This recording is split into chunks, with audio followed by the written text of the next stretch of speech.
never exist አለቃ ገብረሃና የሚባል ሰውዬ ኤግዚስት አድርጎ ያውቃል። ባይዘዌ እኔ ተቃጠልኩ ማርያምን በቃኝ ከዚህ በኋላም አልቀጥልም።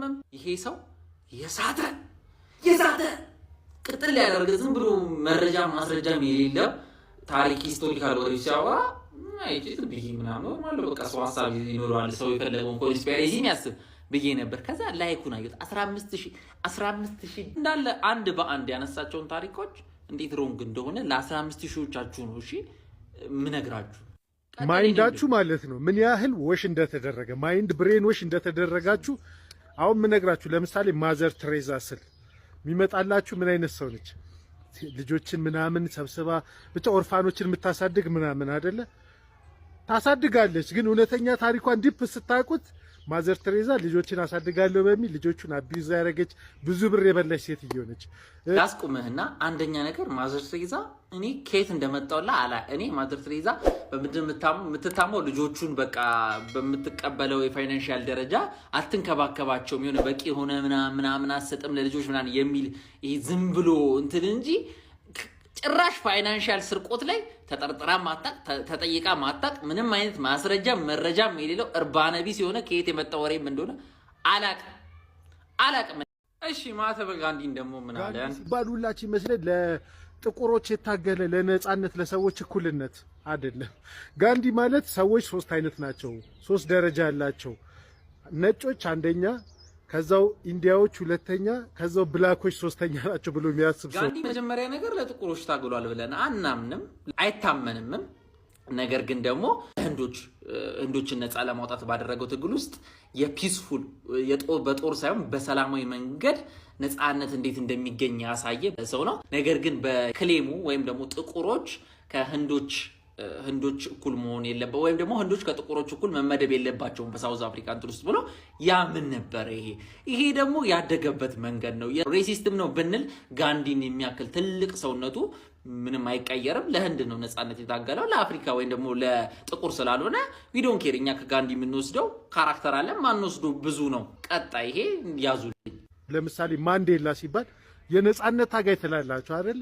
የማንዴላን እውነተኛ ታሪክ የሚያግድ ይሄ ከላይ ምናምን ምን የሱን መጽሐፍ ምን ፍሪደም ነው ምናምን የሚል መጽሐፍ አለ። እሱን ምናምን አንብባችሁ ከሆነ ፌክ ነው ወይ ሃይስኩል የተማራችሁት ምናምን እርሱት። ማንዴላ እንዴት መሪ እንደሆነ የታሰረው ራሱ ለነገርየው ሲዋጋ አይደለም። ገባችሁ አይደለ? የሆነ ሰው ገድሎ ምናምን ከዛው ይወጣበት። ተቃጠልን እኮ ወገን ክርስቶስን ተቃጠልን እኮ ማርያምን። አሁን ማንዴላን የሚያክል ሰው ማንዴላ የታሰረበት ዋነኛው ምክንያት የአፓርታይድ ስርዓትን በመቃወም ነው። ሰው ገሎ ነው የሚለው ከየት እንደመጣ አላቅም። ምናልባት አርምድ ፎርስ ማንዴላ ያው በሰላማዊ ብቻ ሳይሆን በመሳሪያም ትግል ያምናል ከነጮቹ ጋር። እሱ ምናልባት መርደር ብር አላቅም ከየት እንደመጣው ማንዴላ ሰው ገሎ ነው ምናምን የነጻነት ታጋይ ከማንዴላ በላይ የነጻነት ታጋይ የለም። ለአውሮፓውያን አሁን አዲስ የመጣች ፋሽን ነች ደግሞ ማንዴላ ለአውሮፓውያን እንትን ይላል እና ስለሱ ሌላ ታዲያ ቪዲዮ ነው የምሰራላችሁ። ታዲያ ሌላ ስለ ማንዴላ ገሎን የገባው ምንም ይሄ እርባና ቢስ የሆነ ወሬ ነው። ሌላ ቼኩቬራ ሲባል እንደዚህ የነጻነት ታጋይ ነው ይመጣላችሁ። ስለ ቼኩቬራ እውነተኛ ብታውቁት የምታውቁት በተለምዶ የምታውቁትና ቼኩቬራ ሌላ ናቸው። ገባችሁ? ስለ ቼኩቬራ ማለት ነው ምናልባት መጥፎ ነገር ሰው ሊል ይችላል ብዬ አልገለጸውም። እሱ ሊል ይችላል ምን የምችለው ጥቁሮች ላይ ያለውን አቋም ነው። ቼኩቬራ በጣም ይናደዳል። በተለይ በአፍሪካውያን ኮንጎ መጥቶ ቆዳውን ልጠውት ማለት ነው። እሱ ትግል ይላል ህዝብ ነፃ ምናምን ይላል ያ ኮሚኒዝም ምናምን ይላል። እነሱ ዝርፊያ እንደተያያዙ አይቶ አብዶ እኚህ መቼም አይለወጡም ብሎ የተናገራቸው ንግግሮች ምናምን እንደ ሬሲስትነት ከተቆጠሩበት ነው። ምናልባት እስካሁን የተነሱት ሐሳቦች እኮ ማስረጃ የሌላቸው አሉባልታ እንኳን እኮ አይደሉም እኮ አሉባልታ እንኳን ቢሆን እኮ ሌላ ለምሳሌ ሄለን ኬለር ሲባል ሰምታችሁ ታውቃላችሁ? ዴፍም ነች አይኗም እውር ነው እንትንም ነች ግን ኃይለኛ ሳይንቲስት ነች ምናምን። በእሷ ስም የወጡ ጥናቶች እንዳለ ፌክ መሆናቸው ተረጋግጧል። በቃ እሷ እውር ስለሆነች በቃ ጽፍም ብሎ ይሆናል። እኔ ምን አውቃለሁ።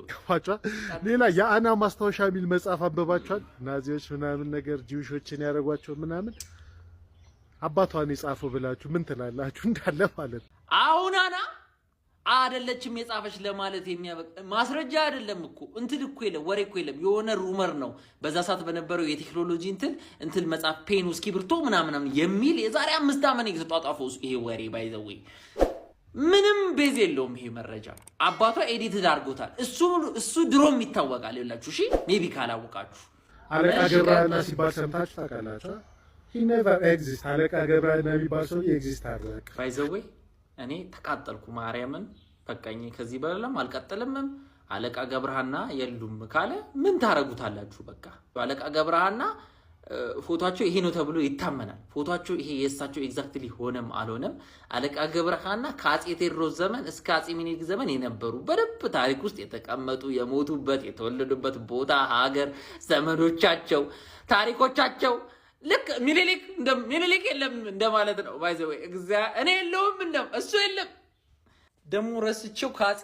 ሚኒሊክ ጋር ፎቶአቸው ነው አይቼዋለሁ ሙዚየም ውስጥ የሆነበት አይቼዋለሁ እርግጠኛ ነኝ ሰዎች ካገኛችሁ ላኩ ሌላ ደግሞ እንድታጣሩ ፈልግ ኢዲ አሚን ዳዳ የሚባለው ሰውዬ ኃይለኛ በቃ ሰዎችን የሚያርድ ኃይለኛ ጨፍጫፊ ምናምን ለብላኮች የታገለ ከነጮች ንብረት የወሰደ ትልቅ ሰውዬ ነው ግን ነጮች ማይንዳችንን አጥበውት ነው ገባችሁ አይደል ኢዲ አሚን ዳዳ ማንዴላንና ሌሎችን ትልቅ ሰዎች እንትን አርገክ ለአፍሪካ ኢዲ አሚን ዳዳ ለአፍሪካ የቆመ ካልክ በቃ አንተና ሌልና ምንም አይነት ቤዝ አይኖርም በቃ ኢዲ አሚን ዳዳ ማለት ደንቆሮ ትግብግብ የሆነ አፍሪካ እንደዚህ አይነት መሪዎቿ ናቸው ባይዘ አቆሮ እንደ ዋንኛ ባንዲራ ያዥ ነው ኢዲ አሚን ዳዳ ማለት ኢዲ አሚን ዳዳ ማለት እንኳን ለአፍሪካ ታንዛኒያን የወረረው አፍሪካ ታንዛኒያ ምን ኢሮፕ ነች ታንዛኒያን ወሮ ነው ባይዘ በጣም ለብዙ ሚሊዮኖች ሞት ተጠያቂ ሆነ ቆሻሻ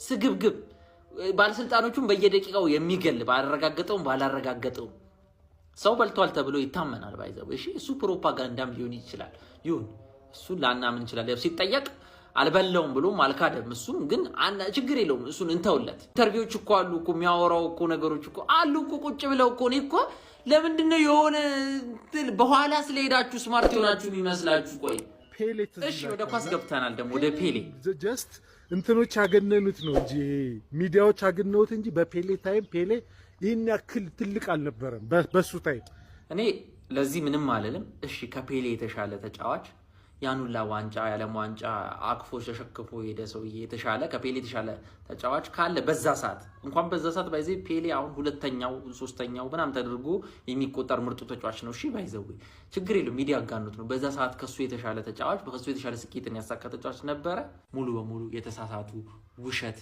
እርባነ ቢስ ወሬዎች ናቸው ይመቻቹ